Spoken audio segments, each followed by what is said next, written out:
Hello students, आज हम लोग एक नए विषय को लेके आए हैं इकोनॉमिक्स। आज हम लोग 12th क्लास की इकोनॉमिक्स स्टार्ट करने जा रहे हैं।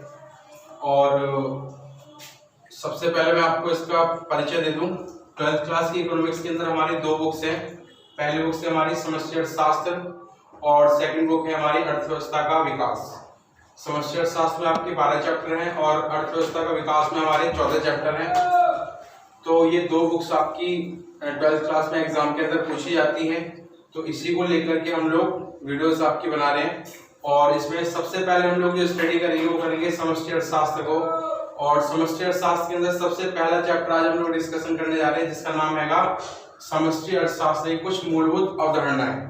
समष्टि अर्थशास्त्र की कुछ मूलभूत अवधारणाएं। तो इसको स्टार्ट करते हैं, देखते हैं क्या क्या है इसके अंदर। नॉर्मली क्या है कि इस चैप्टर के अंदर हम कुछ टर्म्स के मीनिंग जानेंगे, जैसे कि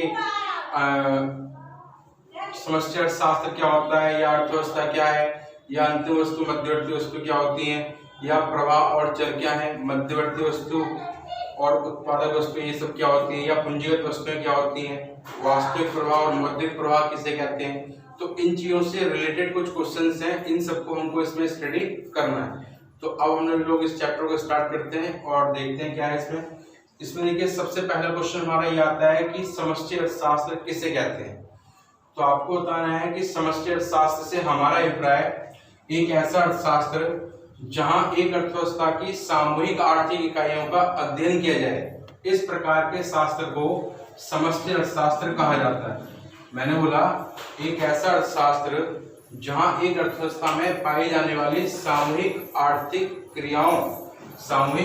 क्रियाओं का अध्ययन किया जाए, इस प्रकार के शास्त्र को समष्टि अर्थशास्त्र। तो मैंने बोला कि अर्थव्यवस्था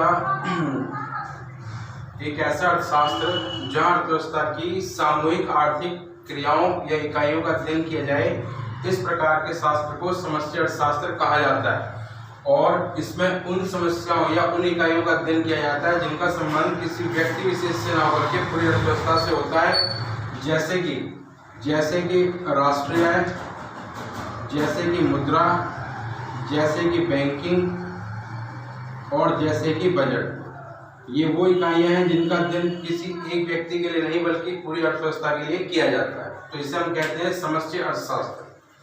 उस पर हमारा सेकंड क्वेश्चन आता है कि अर्थव्यवस्था क्या है और यह कितने प्रकार की होती है। आपको बताना है अर्थव्यवस्था से हमारा अभिप्राय वह आर्थिक भौगोलिक क्षेत्र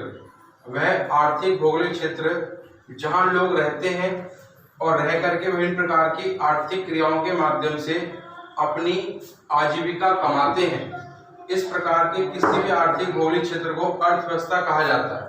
एक बार फिर से बोलूंगा, अर्थव्यवस्था वह आर्थिक भौगोलिक क्षेत्र जहां लोग रहते हैं और रह करके विभिन्न प्रकार के आर्थिक क्रियाओं को करके अपनी आजीविका कमाते हैं, अर्थात अपना जीवन चलाते हैं, इस प्रकार के किसी भी आर्थिक भौगोलिक क्षेत्र को अर्थव्यवस्था कहा जाता है।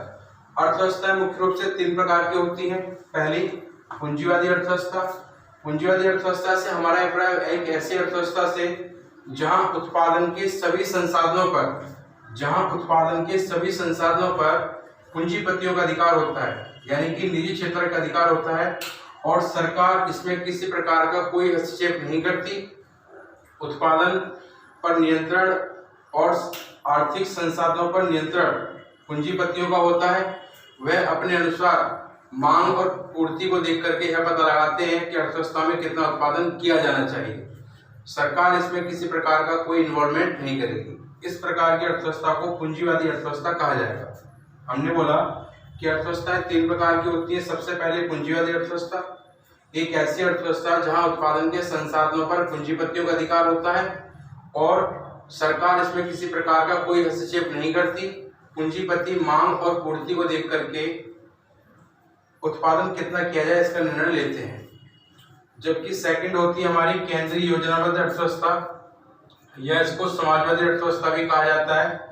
केंद्रीय योजनाबद्ध अर्थव्यवस्था या समाजवादी अर्थव्यवस्था एक ऐसी अर्थव्यवस्था होती है जहां उत्पादन के संसाधनों पर सरकार का अधिकार होता है। सरकार सभी लोगों के लिए न्यूनतम आवश्यकता की वस्तुएं उपलब्ध कराती है ताकि सभी लोगों में समानता बनी रहे। इसके साथ साथ अगर कोई भी उत्पादन करना चाहता है तो उसे सरकार से अनुमति लेकर के ही उत्पादन करना होता है। यह केंद्रीय योजनाबद्ध अर्थव्यवस्था कहलाती है। जबकि तीसरी हमारी मिश्रित अर्थव्यवस्था।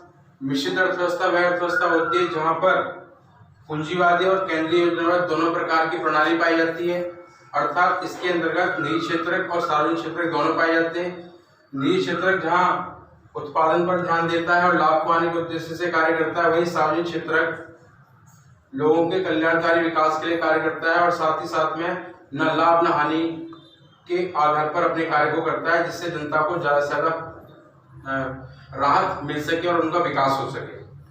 तो इस प्रकार की अर्थव्यवस्था में हमारे भारत को शामिल किया जाता है। भारत एक ऐसी अर्थव्यवस्था है जो कि मिश्रित अर्थव्यवस्था है। जबकि केंद्रीय योजनाबद्ध अर्थव्यवस्था में चीन को शामिल किया जाता है, क्योंकि वहां पर सरकार द्वारा समर्थित है सब कुछ, और पूंजीवादी अर्थव्यवस्था में अमेरिका को शामिल किया जाता है। तो इस प्रकार से अर्थव्यवस्था हमारी 3 प्रकार की हो गई। अगला क्वेश्चन हमारा आता है कि अंतिम वस्तु और मध्यवर्ती वस्तु से आप क्या समझते हैं। नॉर्मली क्या होता है कि कोई भी व्यक्ति अपने हम लोग अपनी लाइफ में जितनी वस्तुओं का उपयोग करते हैं उन्हें 2 भागों में बांट सकते हैं, एक अंतिम वस्तु और एक मध्यवर्ती वस्तु। अंतिम वस्तु नॉर्मली हम लोग उसको मानते हैं जिसका उपयोग अंतिम रूप से किया जा रहा है और अंतिम रूप से उसका उपयोग करने के बाद अब उसका पुनः उपयोग नहीं किया जा सकता।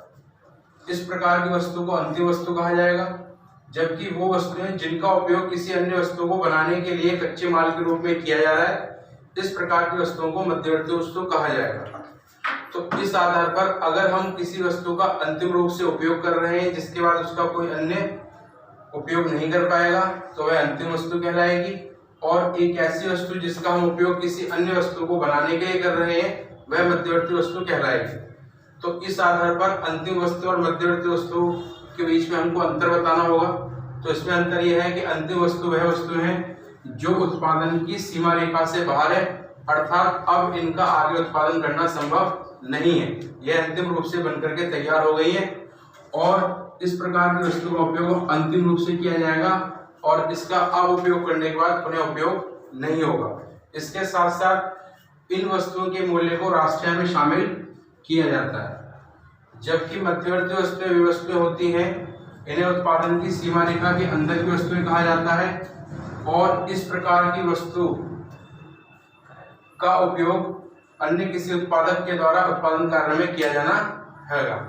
इसके साथ साथ इस प्रकार की वस्तु को कच्चे माल के रूप में उपयोग किया जाता है जिससे अन्य प्रकार की वस्तुओं का निर्माण किया जाए, और इसके साथ साथ मध्यवर्ती वस्तु के मूल्य को कभी भी राष्ट्रीय में शामिल नहीं किया जाता। मध्यवर्ती वस्तु के मूल्य को कभी भी राष्ट्रीय में शामिल नहीं किया जाता क्योंकि यह राष्ट्रीय आय के सही आंकड़े नहीं दिखाएंगे।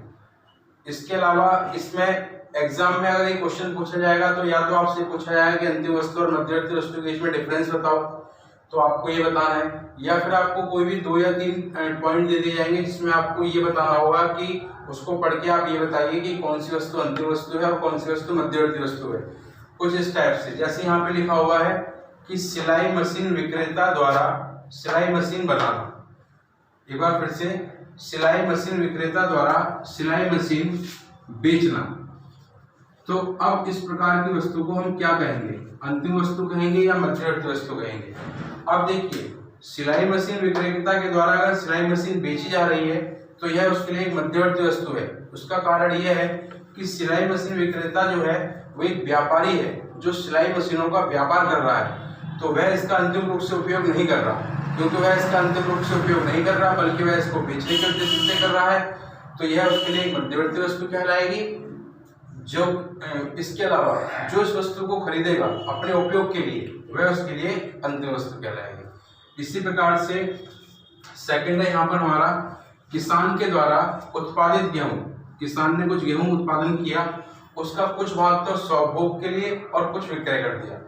तो एक किसान के द्वारा जो गेहूं उत्पादित किया गया है उसमें से जितना भाग उसके द्वारा बचा लिया गया है वह भाग, क्योंकि उसका उपयोग वो स्वयं कर रहा है तो वह उसके लिए अंतिम वस्तु हो गई, क्योंकि इसके बाद वह उपयोग में नहीं लाई जाएगी। लेकिन इसके अलावा वह शेष भाग जो विक्रय कर रहा है वह उसके लिए मध्यवर्ती वस्तु कहलाएगी, क्योंकि आगे चल करके इसी वस्तु के माध्यम से कोई दूसरी वस्तु का निर्माण किया जाएगा जिसमें यह वस्तु कच्चे माल के रूप में उपयोग में लाई जाएगी। जैसे कि मान लीजिए अगर बिस्किट बनाना है या ब्रेड बनाना है तो उसमें हम गेहूं का उपयोग करेंगे, तो इस तरीके से बिस्किट के लिए यह कच्चा माल कहलाएगा या ब्रेड के लिए कच्चा माल कहलाएगा। तो इस तरीके से उन्हें आप डिफरेंसेस बताएंगे जो कि आपसे एग्जाम में पूछा जाता है। इसके बाद हमारा नेक्स्ट क्वेश्चन आता है कि उपभोक्ता वस्तु और उत्पादक वस्तुओं से आप क्या समझते हैं और इसके प्रकार बताइए। अगला क्वेश्चन है हमारा कि उपभोक्ता वस्तु और उत्पादक वस्तुओं से आप क्या समझते हैं, इसके प्रकार बताइए। तो नॉर्मली उपयोग के आधार पर वस्तुएं दो प्रकार की होती हैं, पहली उपभोक्ता वस्तु और सेकंड उत्पादक वस्तु। उपभोक्ता वस्तु वे वस्तुएं होती हैं जिनका उपयोग एक उपभोक्ता के द्वारा अपनी आवश्यकताओं को पूरा करने के लिए किया जाता है। एक उपभोक्ता के द्वारा अपनी आवश्यकताओं को पूरा करने के लिए जिन वस्तुओं का उपयोग किया जाता है वह उपभोक्ता वस्तु कहलाती है। उपभोक्ता वस्तु मुख्य रूप से दो प्रकार की होती हैं, एकल उपयोगी उपभोक्ता वस्तु और टिकाऊ उपयोगी उपभोक्ता वस्तु। एकल उपयोगी उपभोक्ता वस्तु वे वस्तुएं होती हैं जिनका उपयोग किसी उपभोक्ता के द्वारा केवल एक बार किया जाता है और एक बार इस प्रकार की वस्तुओं का उपभोग कर लेने के बाद यह पुनः उपभोग लायक नहीं रहती। जैसे कि ब्रेड, घी, पनीर या सब्जी जिसका हमने एक बार उपयोग किया उसके बाद उसको हम पुनः उपयोग नहीं कर सकते क्योंकि वह समाप्त हो जाती है। जबकि सेकंड है हमारा टिकाऊ उपयोगी उपभोक्ता वस्तु। टिकाऊ उपयोगी उपभोक्ता वस्तु वे वस्तुएं होती हैं जिन वस्तुओं का उपयोग एक उपभोक्ता के द्वारा कई वर्षों तक लगातार किया जाता है और बार बार किया जाता है। इस प्रकार की वस्तुओं को टिकाऊ उपयोगी उपभोक्ता वस्तु कहते हैं। तो इस प्रकार से उपभोक्ता वस्तु हमने बात की कि दो प्रकार की होती हैं, एकल उपयोगी उपभोक्ता वस्तु और टिकाऊ उपयोगी उपभोक्ता वस्तु। इसके बाद हम नेक्स्ट टॉपिक पे आ रहे हैं। सेकंड है इसमें हमारा उत्पादक वस्तु। उत्पादक वस्तुएं वे वस्तुएं होती हैं जिनका उपयोग एक उत्पादक के द्वारा अपने उत्पादन करने हेतु प्रयोग किया जाता है। इस प्रकार की वस्तुओं को उत्पादक वस्तुएं कहा जाता है। यानी वे वस्तुएं हैं जिनका उपयोग एक उत्पादक के द्वारा अपने उत्पादन कार्य को करने के लिए किया जाता है। इस प्रकार की वस्तुओं को उत्पादक वस्तुएं कहा जाता है। जैसे कि यह दो प्रकार की होती हैं, एकल उपयोगी उत्पादक वस्तु और टिकाऊ उपयोगी उत्पादक वस्तु। एकल उपयोगी उत्पादक वस्तुएं वे वस्तुएं होती हैं जिनका उपयोग उत्पादन प्रक्रिया के दौरान एक बार किया जाता है और एक बार इनका उपयोग होने के बाद यह पुनः दोबारा उपयोग में नहीं लाई जा सकती। इस प्रकार की वस्तुओं को एकल उपयोगी उत्पादक वस्तु कहा जाएगा। जैसे कि कच्चा माल और ईंधन जिनका एक बार उपयोग कर लेने के बाद यह दोबारा से उपयोग में नहीं लाई जाएगी क्योंकि इनका अस्तित्व समाप्त हो जाता है। इसी प्रकार से इसका सेकंड पार्ट है टिकाऊ उपयोगी उत्पादक वस्तुएं। टिकाऊ उपयोगी उत्पादक वस्तुएं वे वस्तुएं होती हैं टिकाऊ उपयोगी उत्पादक वस्तुएं होती हैं जिन्हें उत्पादन प्रक्रिया के दौरान प्रयोग किया जाता है और इन्हें काफी लंबे समय तक लगातार बार बार उपयोग कर सकते हैं। इस प्रकार की वस्तुएं टिकाऊ उपयोगी उत्पादक वस्तु कहलाती हैं। जैसे कि मशीन, जैसे कि उत्पादन करने का स्थान यानी उसकी इमारत, ये वो वस्तुएं हैं जिनका उपयोग एक से ज्यादा बार उत्पादन के दौरान किया जाता है। इस कारण से इन्हें टिकाऊ उपयोगी उत्पादक वस्तुएं कहा जाता है। तो इस प्रकार से आज हम लोगों ने 4 क्वेश्चंस पढ़े। सबसे पहले समष्टि अर्थशास्त्र क्या है उसके बारे में, सेकंड हमने पढ़ा अर्थव्यवस्था किसे कहते हैं, इसके प्रकार कितने होते हैं इसके बारे में, थर्ड हमने पढ़ा अंतिम वस्तु और मध्यवर्ती वस्तुओं में क्या डिफरेंसेस है, और फोर्थ हमने पढ़ा कि उपभोक्ता वस्तु और उत्पादक वस्तुएं क्या है। तो इस तरीके से अभी आगे भी है, ये फर्स्ट क्लास है इसकी, बाकी बातें नेक्स्ट क्लास में करते हैं। और अगर आपको ये वीडियो पसंद आई हो और आप चाहते हैं कि मैं ज़्यादा से ज़्यादा आप लोगों के लिए इस प्रकार की वीडियोस बनाऊं और इस पर पूरा का पूरा आपका सिलेबस तैयार करूं, तो आप लोग मुझे ज़्यादा से ज़्यादा शेयर करें, सब्सक्राइब करें और लाइक करें ताकि मैं इस टाइप की वीडियो आप लोगों के लिए और ज़्यादा बनाऊँ। Thank you very much.